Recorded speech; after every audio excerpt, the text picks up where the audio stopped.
Hi, everyone. Good evening. My name is Michelle, and I'm the Director for Non-Credit and Public Programs at the NYUSPS Center for Global Affairs, or CGA. Since its founding, our goal at CGA has been to prepare global citizens to make a positive impact in the world. We do this through our two graduate programs, one in global affairs, and our recently launched MS in global security, conflict, and cybercrime. We also offer a variety of professional and personal enrichment courses in the areas of global affairs and fundraising. This includes several professional certificates. And we host a number of free public events such as this that expand upon the critical issues and timely topics that we cover in our classrooms. We will send a follow-up message to all attendees, so please feel free to reach out if you have any questions about any of our programs. We've also reserved some time at the end of today's conversation for questions from the audience. Please use the Q&A tool if you have questions for our panelists. And now, without further ado, I'd like to turn this over to tonight's moderator, CGA Clinical Associate Professor, Dr. Christopher Ankersen. The virtual floor is all yours, Chris.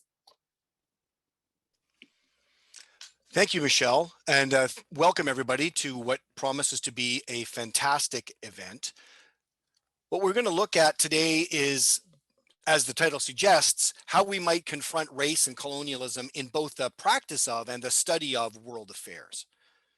From the transatlantic slave trade to the establishment and maintenance of Western imperialism throughout the world, global affairs, both again as a practice and as a subject of study, has long been based on inequality and injustice. However, you wouldn't necessarily know that from the mainstream scholarship, which tends to elide this reality, representing the field in ways that suppress or marginalize the core dimension of racism and colonialism. Such an approach, I would say, and we can see this increasingly in the literature, has significant implications for both the study and practice of international politics. As one recent article in Foreign Policy magazine puts it, quote, ignoring the central role of race and colonialism in world affairs precludes an accurate understanding of the modern state system.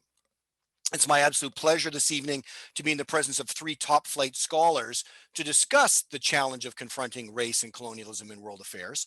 I'm going to moderate the discussion with them for about 45 minutes or so, and then open it up, as Michelle has said, to the audience to ask any questions that you may have. Let me introduce our three speakers. First, Dr. Randolph B Prasad is Associate Professor at American University School of International Service. He specializes in the areas of race and international relations, globalization, human security, and the politics of identity. Dr. Lisa M. Samuel is Clinical Assistant Professor of Social Sciences and is the Academic Director at the Division of Applied Undergraduate Studies here at New York University's School of Professional Studies. Dr. Samuel's current research focuses on questions of justice in situations of difference in the global trade regime and the utilization of research methods that challenge disciplinary norms for knowledge production. And lastly, but definitely not leastly, Dr. W.P.S. Sidhu is Associate Professor at our Center for Global Affairs here at New York University. He's the faculty lead for our United Nations specialization. His teaching and research focus is in the areas of traditional and non-traditional security, specifically with a look at arms control and non-proliferation of weapons of mass destruction, particularly nuclear weapons, and also in the role of emerging powers, especially India, in the evolving global order. So with those introductions out of the way, let me now turn to the substance of our discussion today by asking first this question to Dr. Persaud. In a feature that you helped contribute to in last summer's Foreign Policy magazine, you point out that, and I quote here, democratic governance from India to South Africa to the American South has emerged principally through the activism and agency of subaltern populations, those subjected to the hegemony of a more powerful class or group, especially colonial subjects, and those victimized by anti-Black racism and other forms of discrimination. That being the case, what does this mean for scholarship and activism for students and faculty involved in global affairs programs today? Thank you for having me. I'm delighted to join the NYU community, and I look forward to this discussion. So the question really is this, that from where do you start to understand international relations. Like, what is the location? Does IR have an address, an originary place from which you theorize? I think most students, including myself when I was an undergraduate, work from a sort of assumption that democracy and modernity and all things good really, you could find a center for it, and that center is Europe or your American center. And I think the record shows otherwise, that a lot of what is good actually in what is modern, you could find it having multiple places of development. And accordingly, then democracy has developed differentially in multiple places. There is no fixed address from where it devolves outwards. That's the first point. The second point is that the international could never really be separated from the domestic. It is an arbitrary kind of division, and methodologically speaking, it is important for us to bridge that divide. We can find evidence for this by simply looking at our own country here in the United States, what's happened in the last several years, where race and the language of imperial might have really overwhelmed all other voices. And it's more than voices, because it's been a tremendous amount of violence, nothing less than the storming of the Capitol. So how do you talk about the rest of the world, without talking about where you are at that moment? I think making that connection is an important thing. And last point is that where you begin IR in terms of time is also important. We tend to begin international relations in 1648. By which time, I mean, if we really look at it, there had been a couple hundred years of international relations before that. And that is only considering the sort of interaction of the West with other parts of the world. So, there's a lot of room here for us to begin to think critically about IR and to make some bold moves to re-innovate it. That's great. Before I move on and let the other panelists chime in on that, I just wanted to push a little bit on this idea that you mentioned in the piece last summer about the role of the subaltern. So you've painted a picture so far tonight about the need to, perhaps push back a little bit on these origin myths. But what is the specific role, therefore, as you mentioned in the piece, about the subaltern, whoever that may be?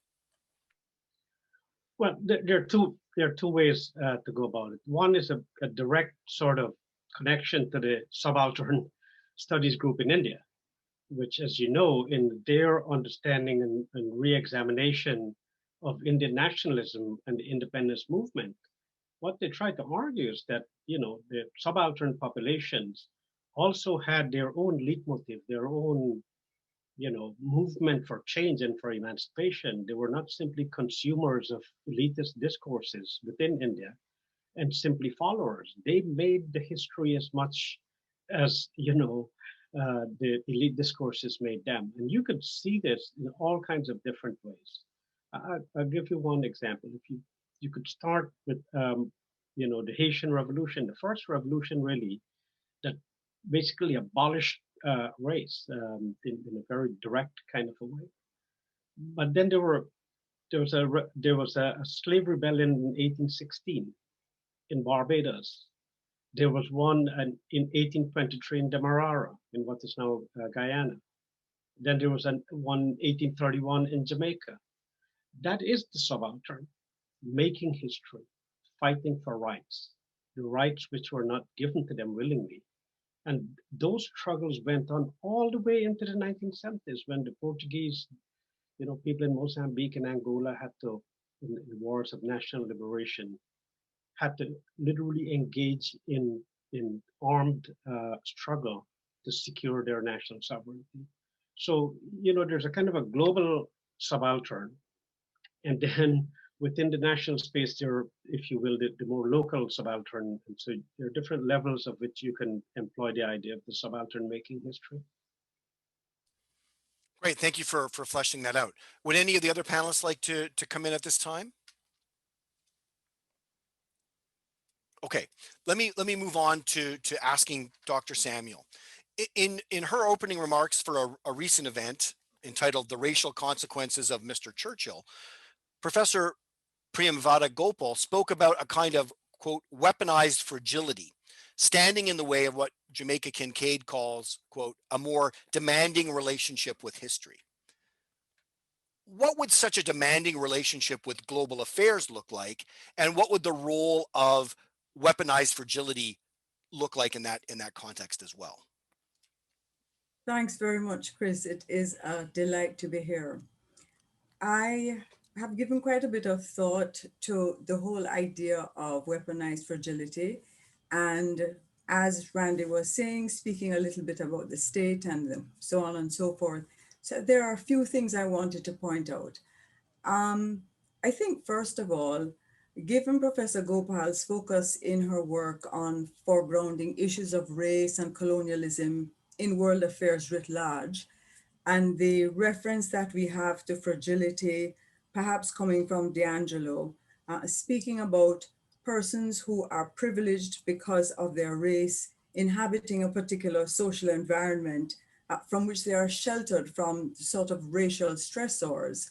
And then tying this to Jamaica Kincaid and her call for this greater engagement, I'm thinking that I take the question that you've posed perhaps as a call for IR scholars to foreground race and colonialism in IR itself, perhaps beginning with how we see the state, perhaps stepping away from that romanticized notion of the Westphalian state of 1648, as Randy just said.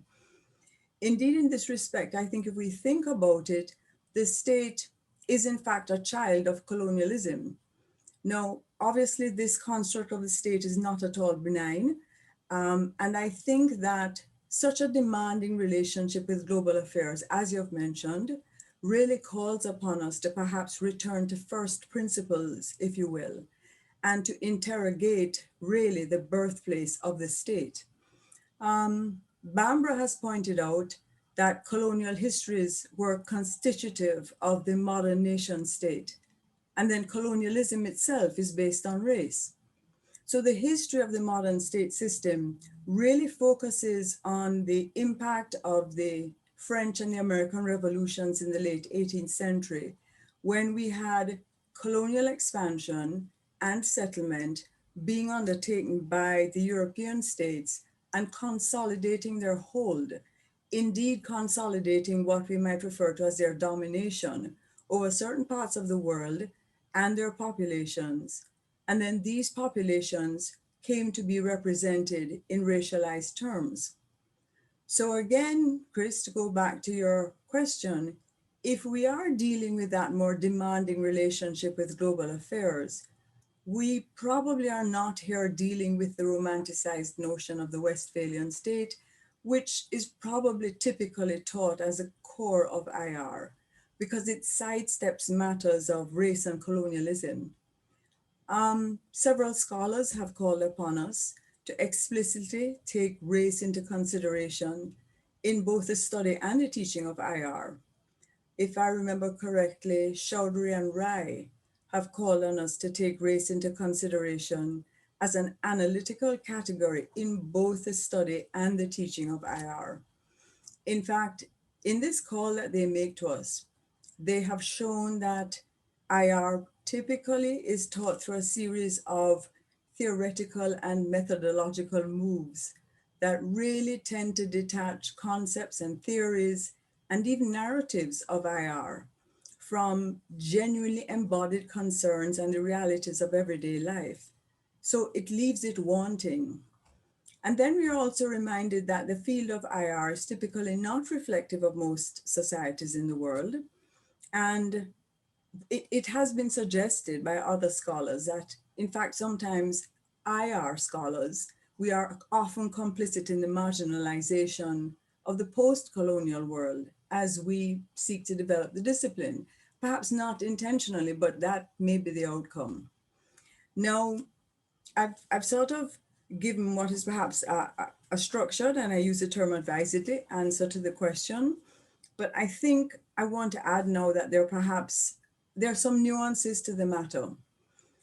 So just to quickly try and wrap it up, in work on feminist perspectives in global governance, Rai herself called for an examination of the state with the embodied concerns associated with both race and gender, that move towards intersectionality.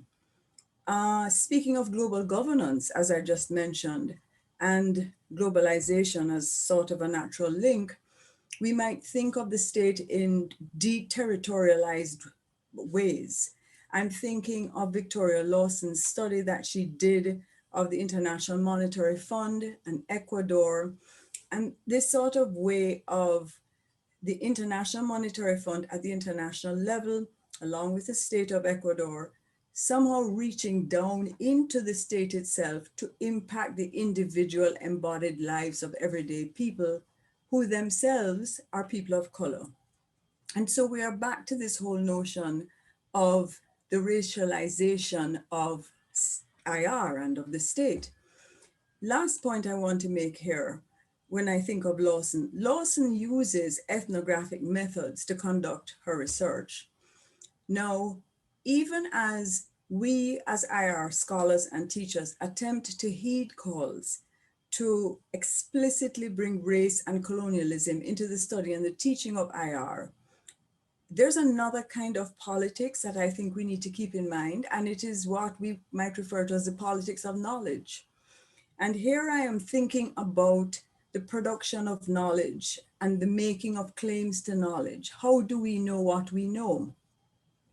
Now, some might see this simply as the quantitative-qualitative divide, but it is a little bit more than that, because it is also the politics associated with the use by researchers of one approach versus the other, and then the corresponding effects that this may have on how they advance in the academy or they don't advance in the academy.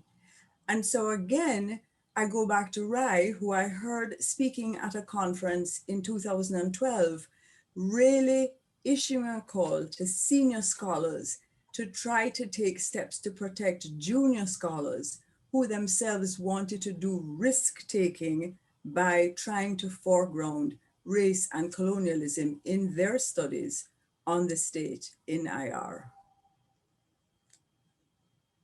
That's fascinating, and I think that's really useful to remember. And it may it may seem strange to the people joining our conversation tonight.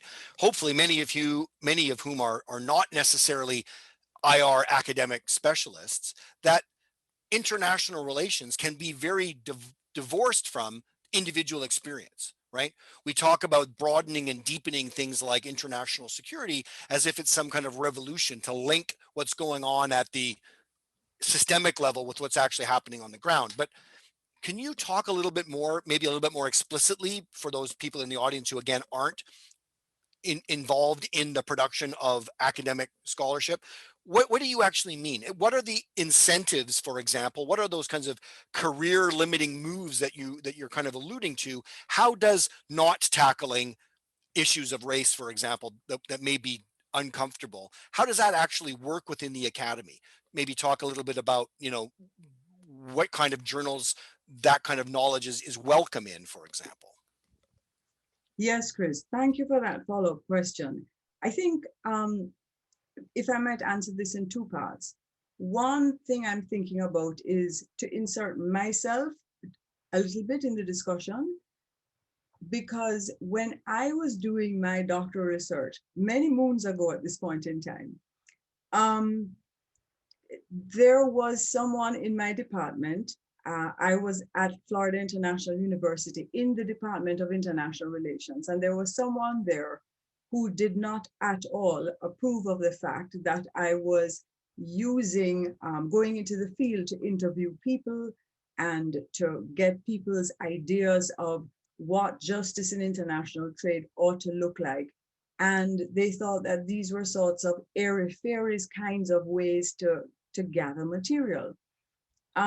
So that, that sort of soft approach, that sort of soft research was by, this person quite frowned upon, to the extent that this person was in the position of power in terms of holding the purse strings. And so as a junior scholar, in applying for funding, specifically to go and do this research, it didn't matter how much protection I had around me from senior scholars in the same department. I was denied that funding twice on the basis that I wasn't doing serious science, because serious science meant that you really should be turning out numbers, et cetera, et cetera. So, and I put myself deliberately in the picture because I was doing work on international relations, but here it is, this impact, me wanting to deal with people on the ground every day, but actually taking the analysis to the international level at the World Trade Organization. So there is that piece of it. But there are other situations. I am thinking perhaps of the round table, if I'm remembering correctly, that journal, that does not look particularly kindly on certain kinds of submissions of work. Anything I believe that is really too explicit, that deals in a very frontal way with the questioning of where IR started, what the state looks like in IR, any of the kinds of critical interrogations, it's not accepted there. So as a young scholar, if you do not have someone aware of this and guiding you, that's a trap you might fall into. You think you have done brilliant work, you've worked very hard on it, and you're trying, and you really don't understand the feedback that you're getting. So it's this kind of politics on all sorts of levels. It's the politics that we study in the field. It's the politics we theorize about, but it is also the politics of the academy that we live. Great, thank you for fleshing that out and including your own personal experience in there. Dr. Cedar, did you want to come in on this idea of the politics of knowledge production? Thanks very much for that, Chris. And certainly I'm very struck by the richness of the discussion already from what Dr. Prasad and Dr. Samuels have already laid out. And certainly, if you look at colonial history or the history of world affairs, it is literally littered with this sort of approach to the production of knowledge and an attempt to co-opt, right?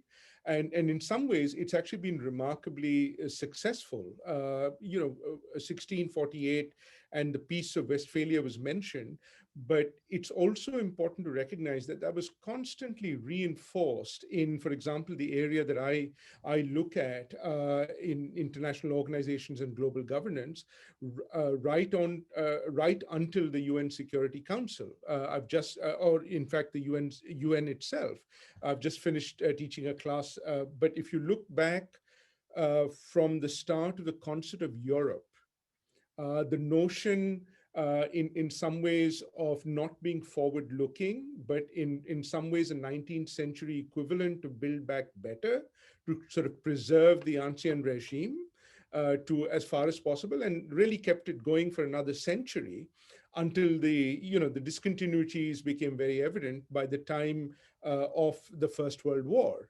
But even everybody focuses on different dimensions of the First World War and the Treaty of Versailles and the Peace of Versailles. But what is not very often mentioned is how very clearly the League of Nations makes a distinction, quite unabashedly so, between civilized and uncivilized nations, by which they meant if you were colonized, you were uncivilized. And that is a narrative that that has kind of perpetuated and remained, and there was no attempt to challenge that. Professor Prasad talked about the need that you really cannot distinguish between global action and domestic dimensions. But in some woways, it was the genius of those folks at the League of Nations that they were able to do that. Woodrow Wilson was able to project himself as a champion of the oppressed, while supporting the Jim Crow laws back home. And, he was very happily supporting the the self-determination of peoples in Europe, while at the same time having no problem with the suppression of people in the colonies. So there is that dimension as well.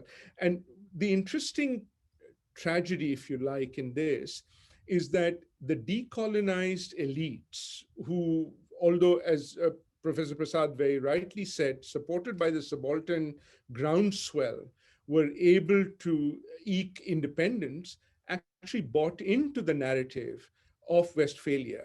And I think it was their own experience with divide and rule. For example, if you talk about India, this notion that you cannot, be a polyglot, multicultural, multi-ethnic nation, you can only be a nation of one, was seen as an inherent danger. And one kind of counter response to that was, well, let's embrace Westphalia as a kind of compromise, right?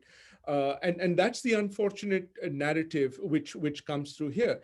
But even there, if you look at global affairs and what you were talking about in terms of world affairs, certainly in the post Second World War era, during the Cold War era, the dominant discourse was very much in the bipolar world. There was no alternative narrative. That is what you hear. That's entirely not true, because even in the same year, when Churchill makes his speech about the Iron Curtain descending, you have Nehru speaking literally a year before independence, saying, well, we are not going to be a part of either one of these blocks, recognizing that they'd actually come out of a block system, which had indeed led to war twice, and the idea and the notion of non-alignment. What was the response of the West to non-alignment? John Foster Dulles called it immoral.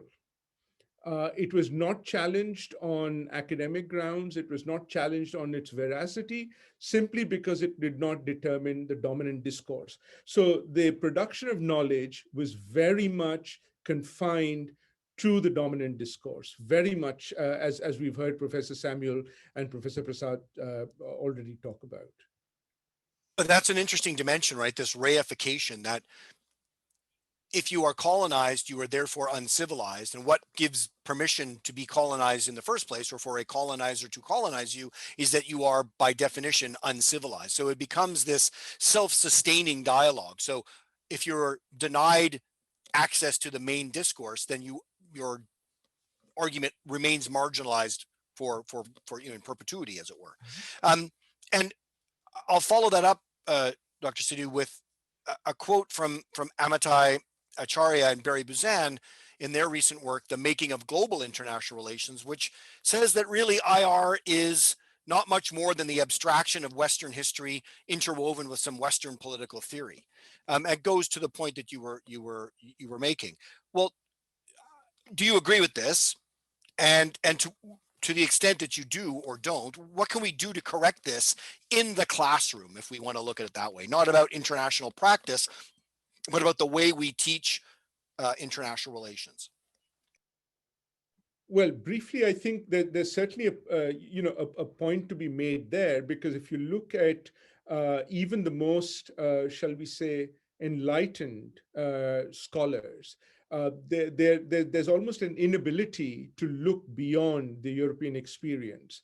But even there, it's extremely selective. It's, for example, there isn't enough of a recognition or notion of pre-1492 Spain, when not only was it under the quote-unquote Moors, but in fact it was again multicultural and multi-ethnic. The Jews flourished, Muslims flourished, and as did the Christians as well, and that changed very, very dramatically post 1492. We talk about the voyage across the Atlantic as the key element, but there were domestic dimensions to that as well.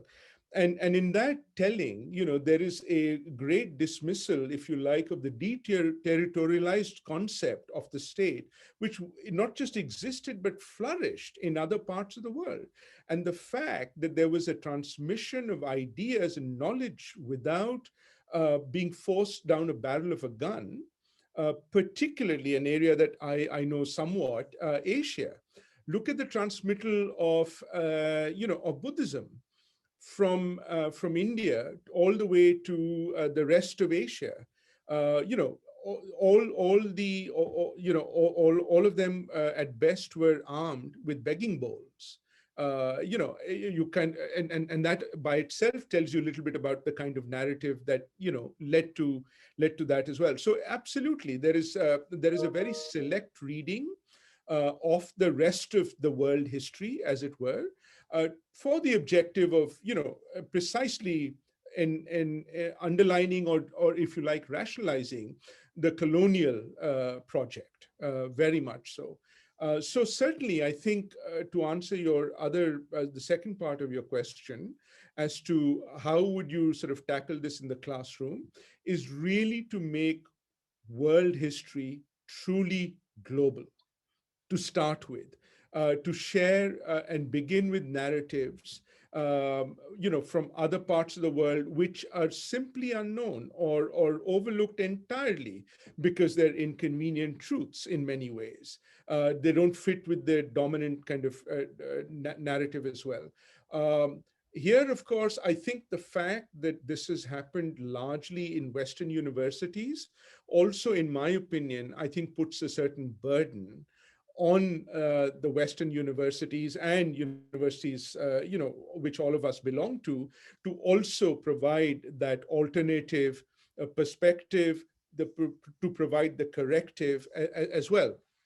And I think this has to be done right across the board. And if we're to challenge race, then we also need to be very clear that that the counter to race cannot come from only people of certain color. It has to be far more inclusive. It has to be right across the board as well. And here I will add and say, I think we are very fortunate to have allies, both in, shall we say, other races, but more importantly, in our students.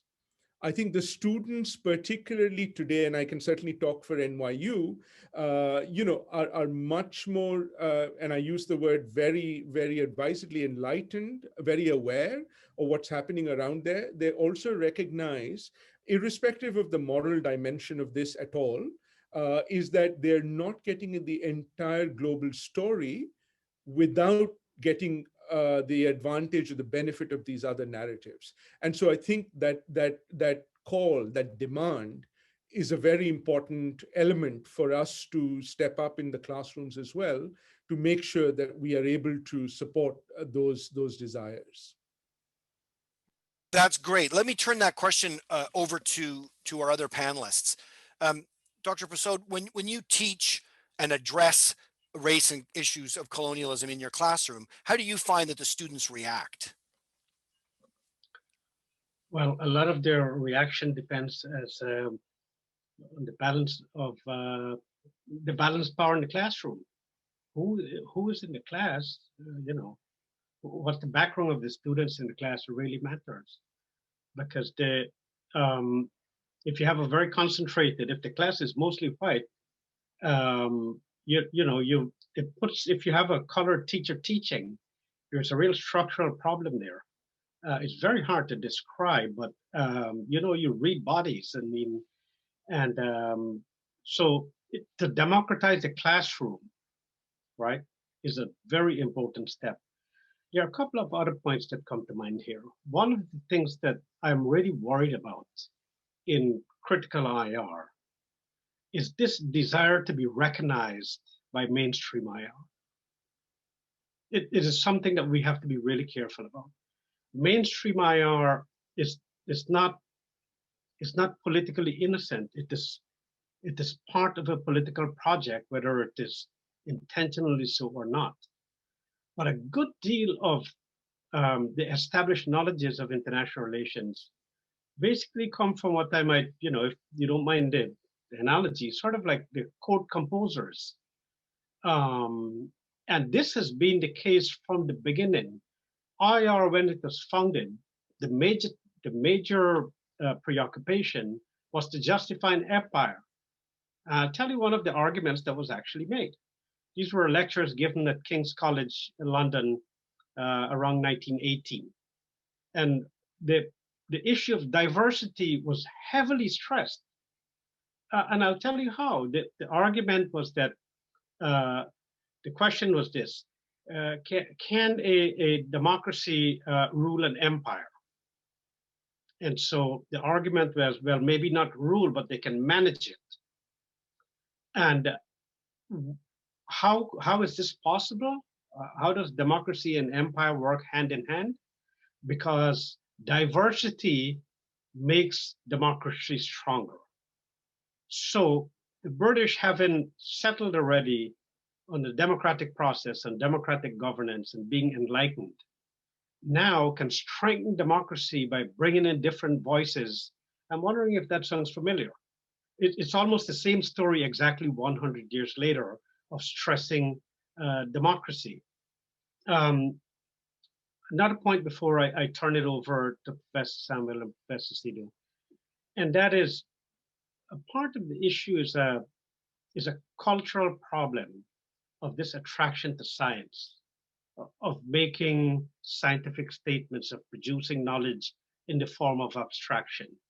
So that if you take something like democracies don't go to war with each other, or as Kenneth Walsh once put it, the only theory that deserves to be called theory is balance of power theory.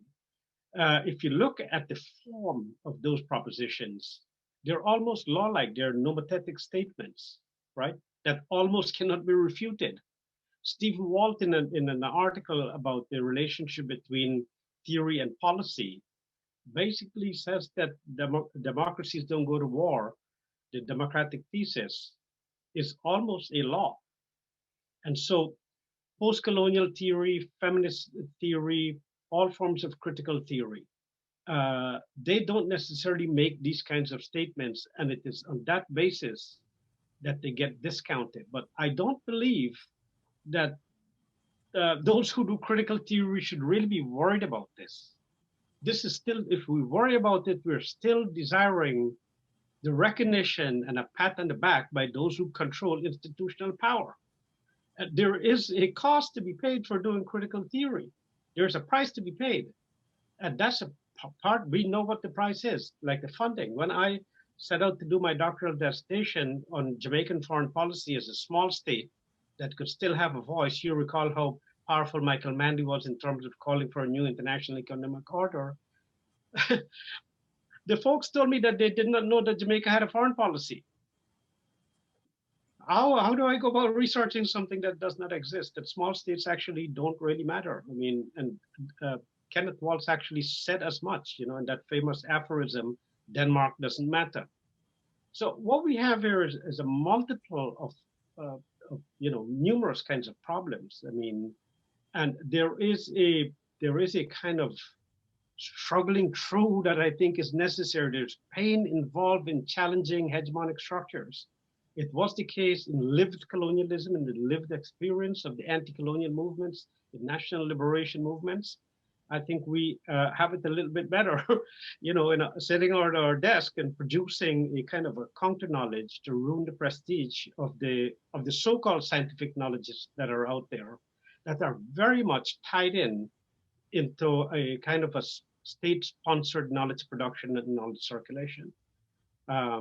So I don't know. I would love to hear what Professor Samuel and Professor Sidhu think about this idea of you know, not being too worried about not being recognized by the establishment scholars. I mean, that's a great point, and I think the idea that, you know, the word critical is put in there for a reason. It's doubly the case, I would say, when you pride yourself as being policy relevant, right? Being an applied center like we are, we kind of in some ways are there to do what Robert Cox might say is problem solve, as opposed to actually do a critical approach. And I think you're absolutely right that in some senses, it's kind of the post-colonial paradox, is this seeking of, you know, as you say, admiration or acceptance by those who would exclude you. which is an interesting kind of paradox in and of itself within the academy.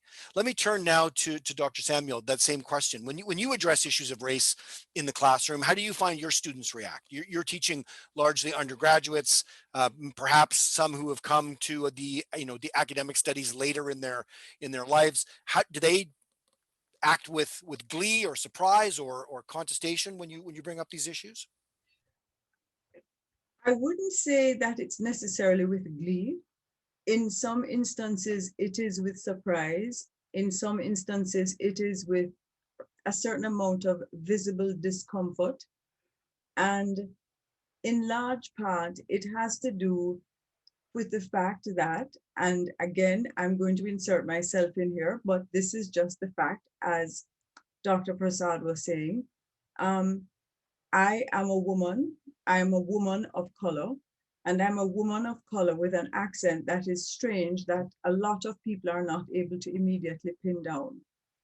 And so I have found that if it depends on how I approach the subject, as much as it depends on the politics of the classroom that Dr. Persaud was speaking about. So I find that if I lay the foundation of the material in terms of the canonical material, and then move on from that and say, now that we have established this factually, there's another side to the story. And the other side to the story has to do with, let us say, critical race theory. Let us say it has to do with feminist studies. Let us say it might even have to do with constructivism, depending on how you look at constructivism, whether you see it as a critical theory or not. The point I'm making is that for myself, it is a combination of the politics of me as a person and how I appear. And it is also to do with the politics of the classroom. But I found that by the time I get to that particular topic, because of how I have my classes set up as well, I deliberately foster a sense of ownership. I deliberately foster a sense of participation.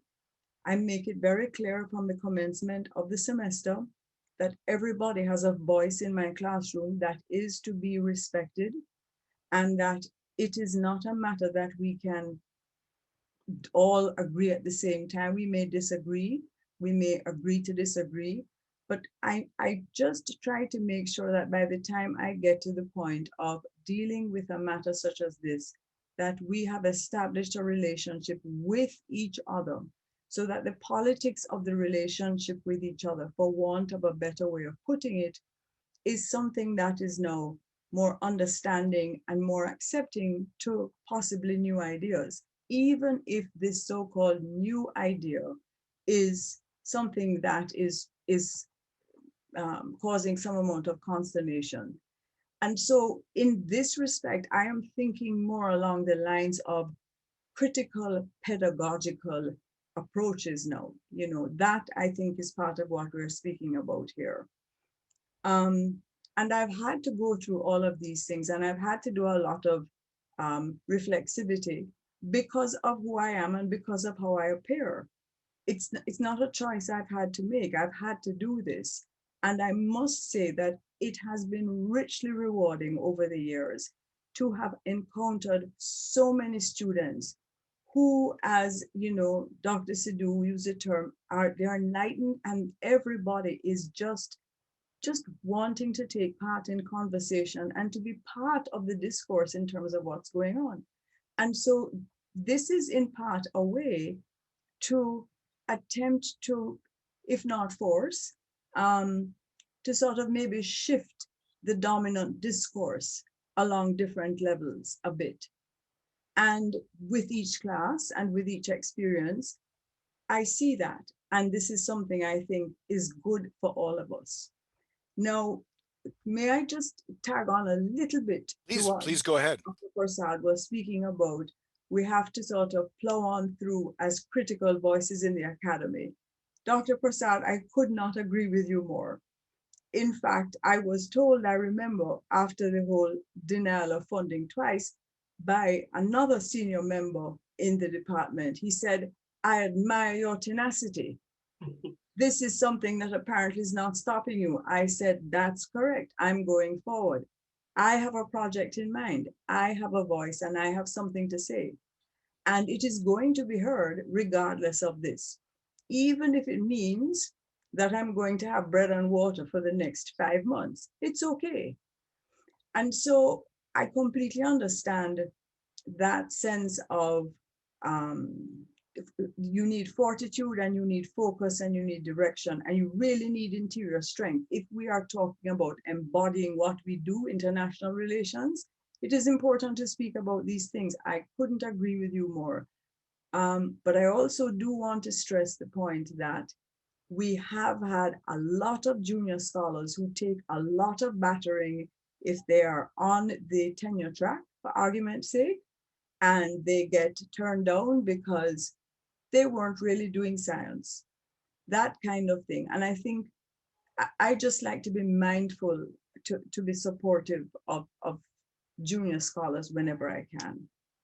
Thanks very much. I think that's, in some senses, extremely evocative of what Robbie Shilliam talks about, the generosity of scholars of color having to deal with these issues in a way that, as Dr. Persaud showed, other big names in the field, largely white scholars, don't have to have that same, what Du Bois called double consciousness, right? You're having to deal with this and find ways to bring it up in a way that doesn't necessarily, close doors.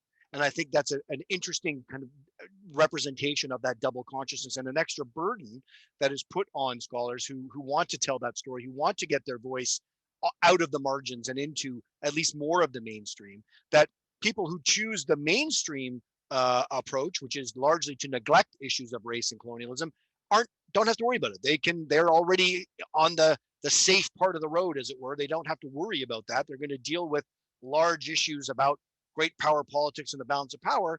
There's no need for them to confront those kinds of issues. And it not only is it an easier path, they also get more points for it in a way, because it's seen as you said already, Dr. Persaud, as being the real stuff of LIAR. Let me turn it over to Dr. Sidhu.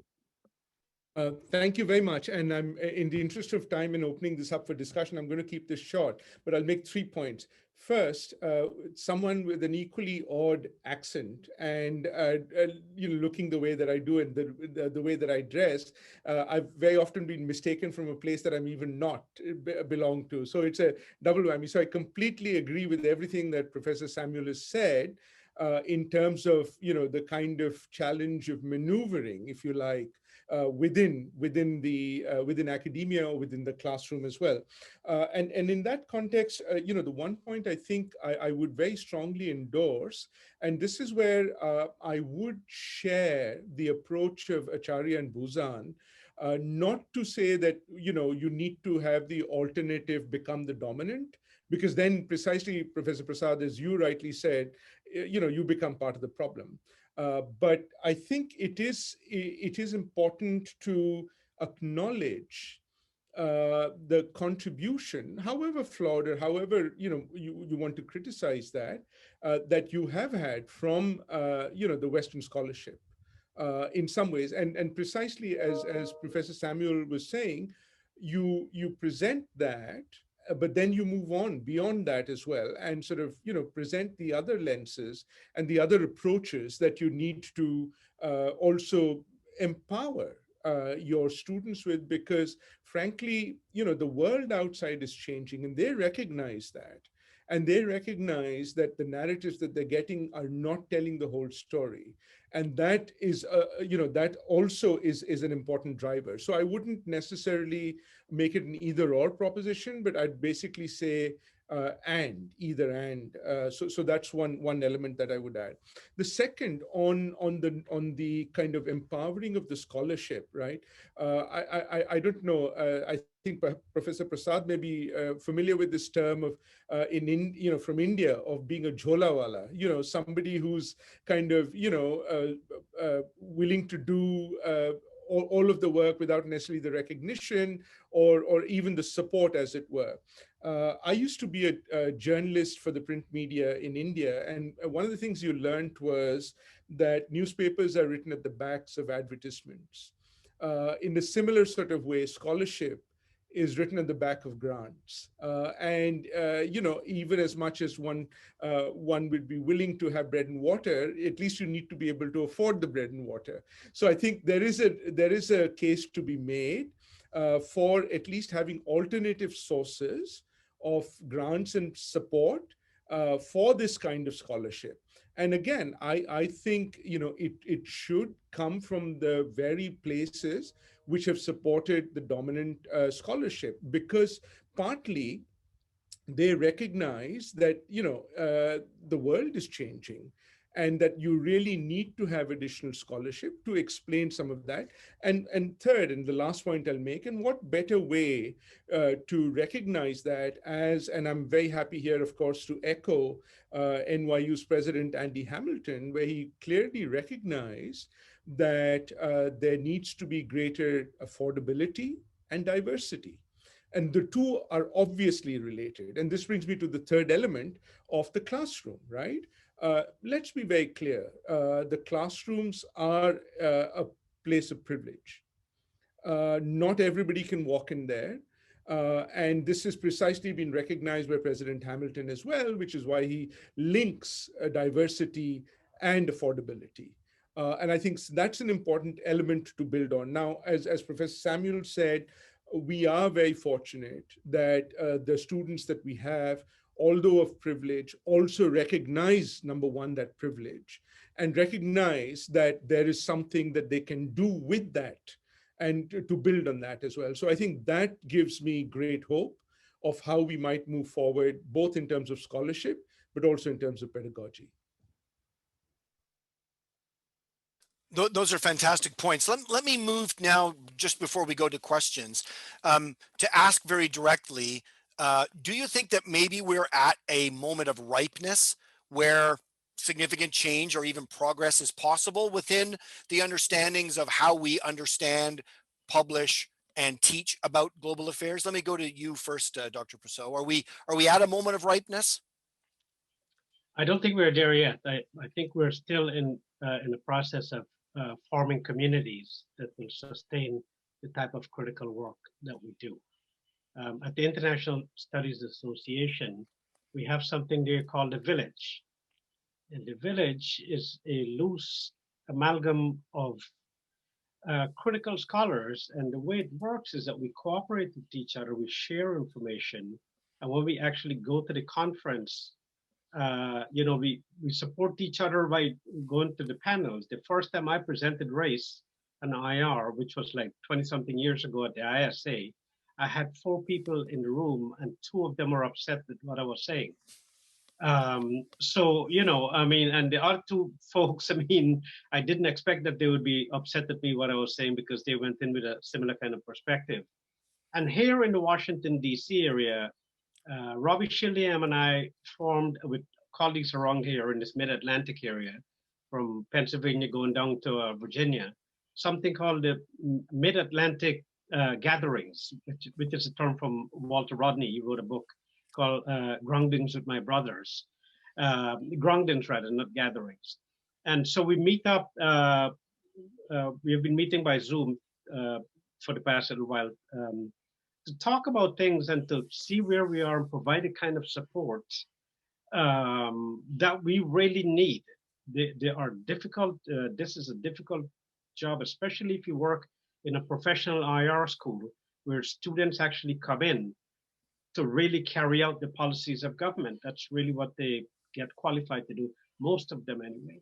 And so I think we're still in the process of community building, which is really important to support the type of scholarly production and socialization that is necessary for us to keep doing this in a meaningful way. Great. Well, I think that's a great place to draw a line right now and go to some of the questions that we're getting from the audience. Let me see if I can kind of shorten down one of these here. does the incestuous nature of academia threaten a lack of exposure to non-academic voices already working and espousing anti-colonial thoughts, theory, and practical practices? This idea perhaps of the divide not only between policymakers and the academy, but between the academy and activists, shall we say. How do we incorporate that level of diversity of thought about these kinds of issues where, as you said, we have the privilege of sitting in a classroom or an office writing about it, but there are people out there on the front lines doing the work, as it were? How do we make sure that those voices are not marginalized or lag behind? We don't see them until they become part of someone else's journal article, for example. Maybe I'll start with you, Lisa. Thanks very much, Chris. This is actually something that I was reading about just recently. And again, it comes out of that book that Shirin Rai and Georgina Whalen wrote on feminist perspectives in global governance.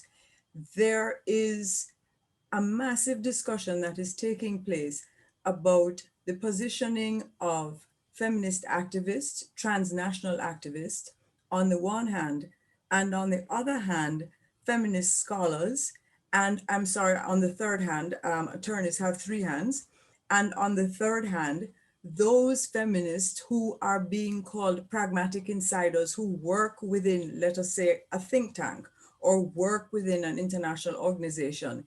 And do we have, on the one hand, any sort of co-optation that is taking place with the people who are working in international organizations or people who are working within a think tank?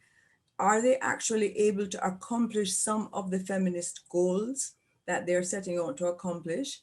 Or is it a situation that they're just buying into the narrative that's there and they really have sort of just, in that respect, sidelined themselves from the actual movement? So there is that part of it.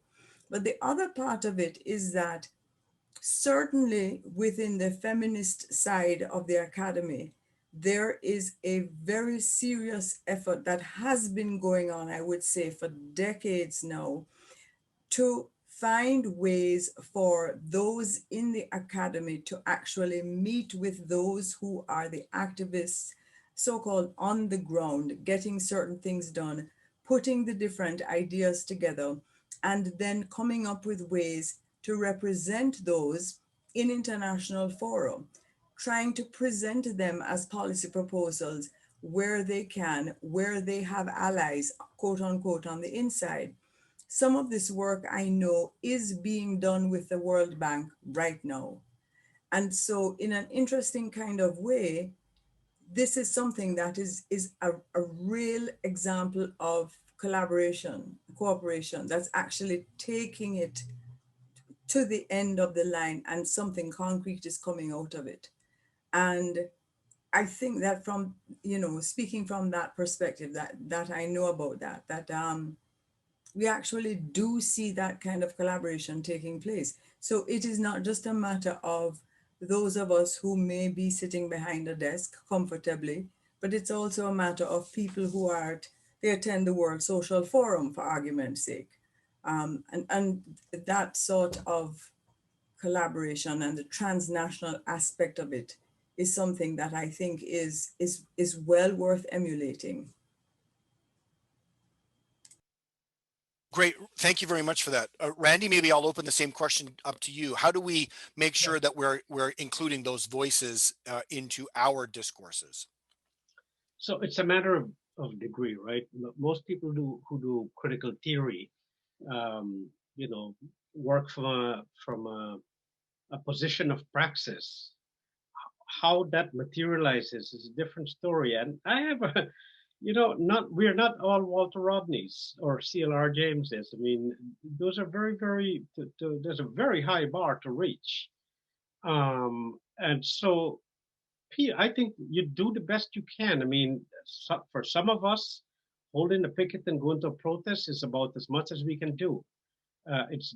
It's a hard thing to say that is really what happens, but becoming an activist requires real skills. I mean, the same way with an academic has to have instinct, training, background, access So material in the library and all of that, people who are real activists, like in BLM and so on, they are really talented people in mobilizing, different social forces and putting them together to articulate the position. So I don't think it's not as easy as it appears, and I think the work that we do in the academy is as important as being on the street, because you have to remember something. The academy is where the hegemonic knowledges are produced. And in this period of where you have a kind of a military, industrial, academic complex, that is the structure in which we're operating in. And academics need to, I think I take this point from CLR James with a little bit of skepticism, that, we got to do what we do best. And we know how to go and research stuff, to write about it, and to get it out there. It's a kind of a division of labor. Some academics are really good. I think the feminists are actually the best at this in terms of the critical theory folks, to get out there and to, so to speak, to be a part of the movement in body-wise out there on the street. Great. I think that's a great reminder that this isn't just something you decide to do and it's like easy, right. It's Wednesday, therefore I can flip the script and go and choose another role, right? There's a question here that's a bit provocative, but I'll ask it to Sidhu in the first instance. How do we address the fact, the questioner asks, that some scholars describe anti-colonial movements as terrorists, for example, the FLN in Algeria? How do we deal with this idea of the historical lenses, and one person's freedom fighter is another person's terrorist? How do we actually manage that when we're talking about these stories in the classroom? Well, by certainly giving the counter example to that, which is certainly if you look at India or South Africa, is to have these movements unarmed. And that, this was in many ways the genius of Gandhi's movement, and something that Martin Luther King and the Black Lives Matter movement has picked up as well. And I think, it's the way of turning it around. Now, one might argue that it depends from, the oppressor to the oppressor, and how that might how they might kind of reflect on that. But I think there are definitely ways of countering that narrative, precisely by launching freedom movements in ways that are not the traditional norm and an approach necessarily. I'm not saying entirely that you rule that out. There may be some instances where that is inevitable, and there is precisely no other option to do that. In which case, I think the clarity of the end goal should also be the marker of that as well. What is the purpose and the objective? That terror may be the means to an end, but it's not the end itself. Great. Let me turn this question to Dr. Persaud. Michael Manley, in his first UN speech in 1972, focused on the idea of international morality. And he gave the example of Jamaica's efforts to exclude Rhodesia from the Munich Olympics of that year. Can this idea of morality work today as a way of drawing attention to injustice and inequality, or is it just now too quaint? Says the questioner. Yeah, great question. Morality is never too quaint.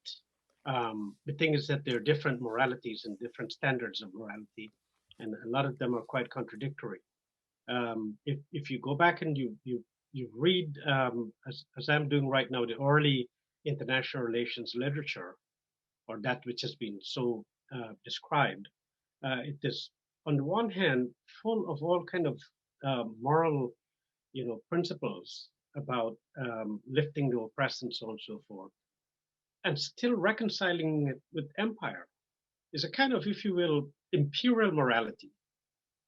We have what we might call today hegemonic morality, which is a kind of a radical individualism, wilding the world, so to speak, where your own measure of recompense is how much you have achieved, how much worth you have accumulated, individual success, and then sharing that with others around you.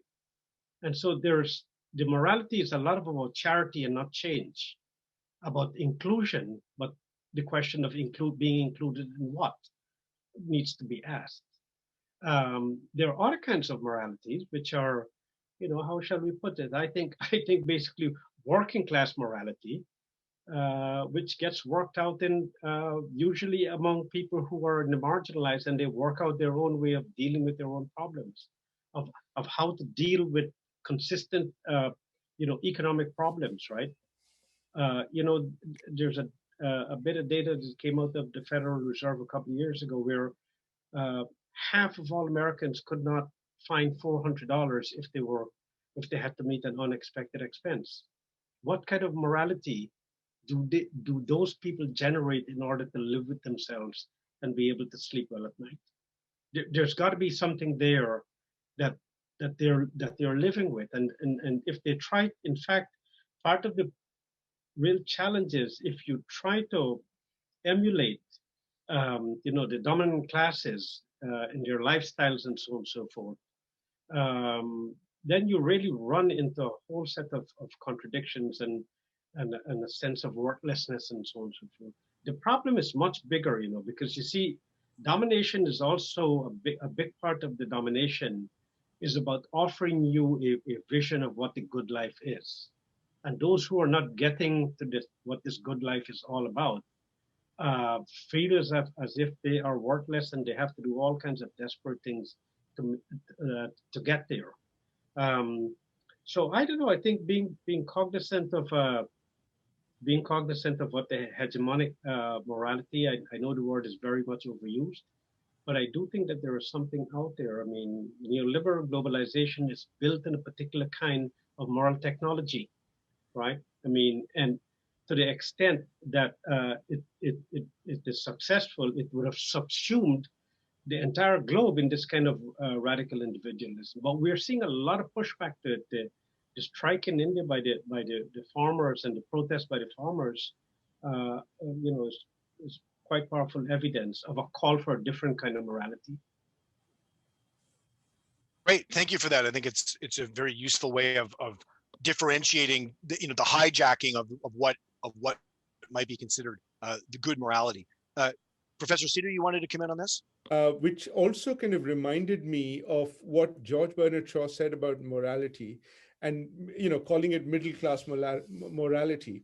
If we were to sort of translate this into global affairs, I think we could call it probably middle power morality. And let me give a very specific example, to kind of underline this as well. On the 22nd of January this year, we had the Treaty on the Prohibition of Nuclear Weapons enter into force, right? For the first time in 75 years since nuclear weapons were, tested, designed, and used, they have been banned. If you look at the 51 countries now who have signed them, they are really the custodians of that middle power morality.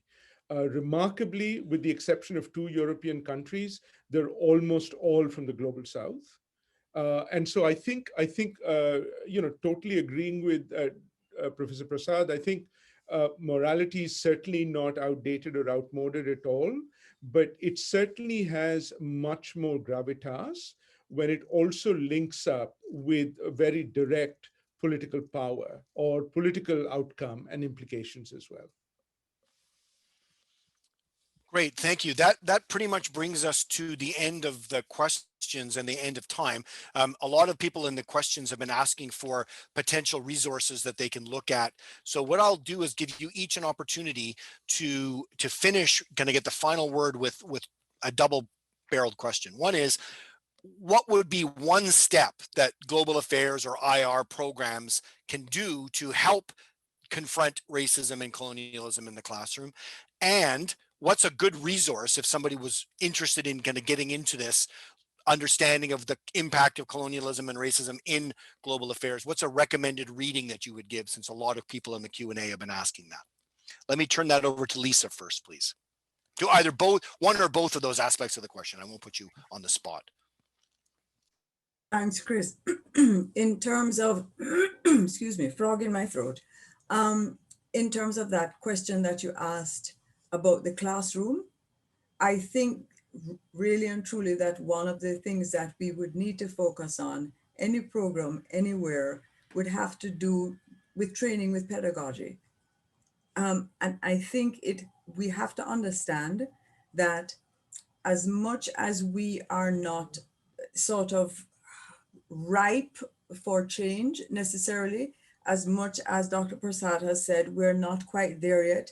The fact of the matter is that we are moving along the continuum. And I think our pedagogy needs to be, it needs to be reflective of this. And it cannot be business as usual. We have to find ways to introduce critical pedagogy into the classroom. And I think that if we have all the programs at least putting this on the table for faculty, and putting on the table for faculty the value and the wisdom associated with it, instead of someone simply standing and delivering a lecture and nothing else, then I really think that that would go a very long way. And I will stop there because the resources, there are just too many for me to go through. I'm going to try and pin down one or two and I'll get back to you on that. Great, thank you. Let me turn it over to Randy, please. Right. So what's the one thing you can do? Well, first thing is the students are not going to become like you. I mean, that's a really important thing to understand. I mean, because people do really literally have a broad range of experiences. And, you know, methodological nationalism is a very serious thing. I mean, when students, you know, their position on any range of matters is often their considered judgment. I think sometimes faculty believe that this poor kid doesn't really understand this stuff and I really have to get them to understand it. You know, the old argument then that prejudice is based upon ignorance and people really need more information and they need to be assisted to understand the information and then they will be transformed.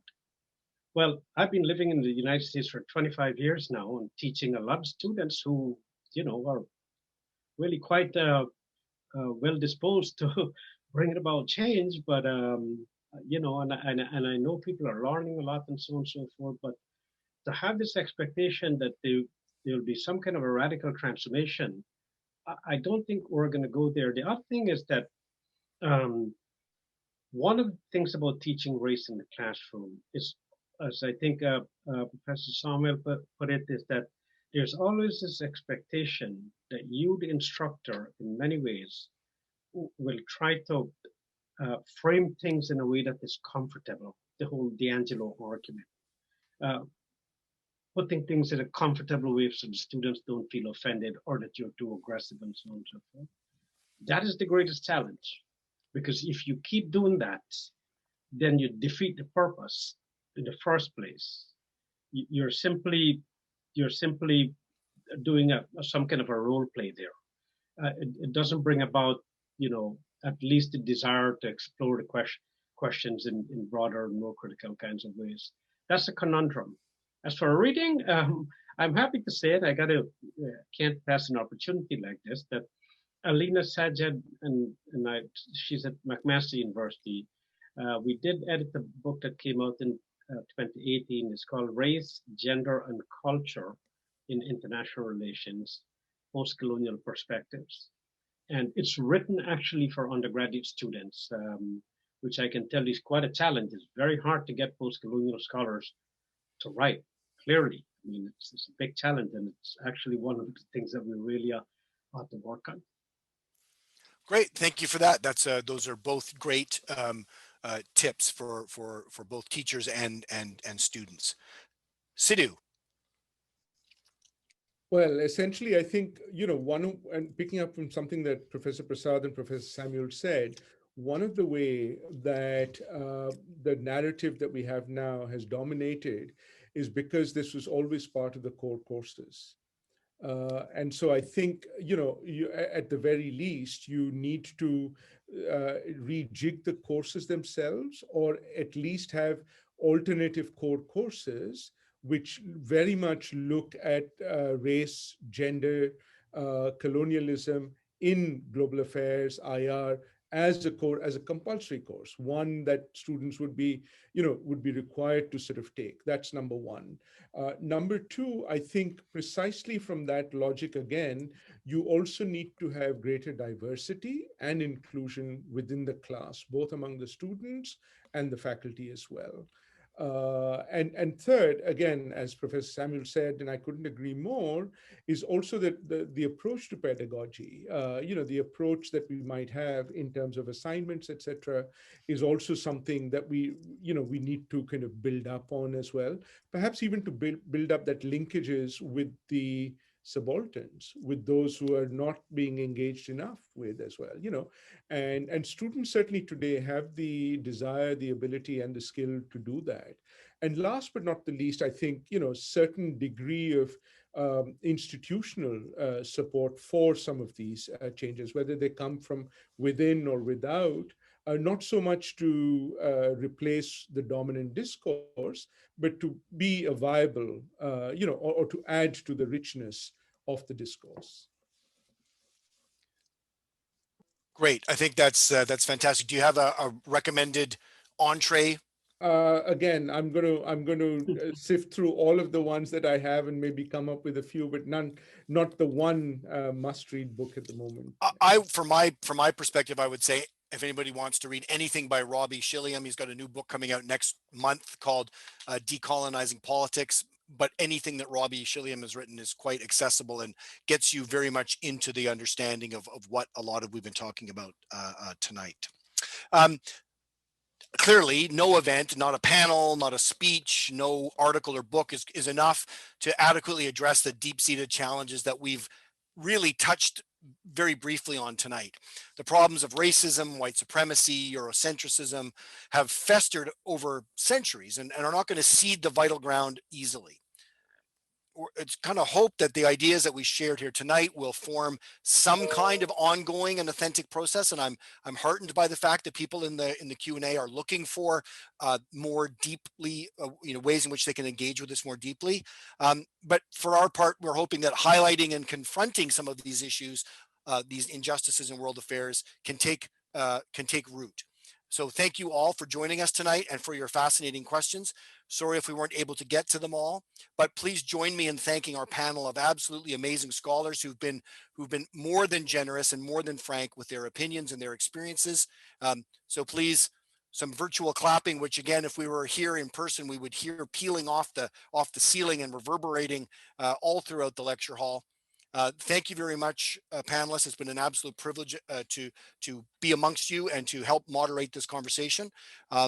Thank you all for joining us again, and have a great night and stay safe in this second year of the global pandemic as we slog through. Thank you. Thank you for having us. Thank you very much. Thank you so much.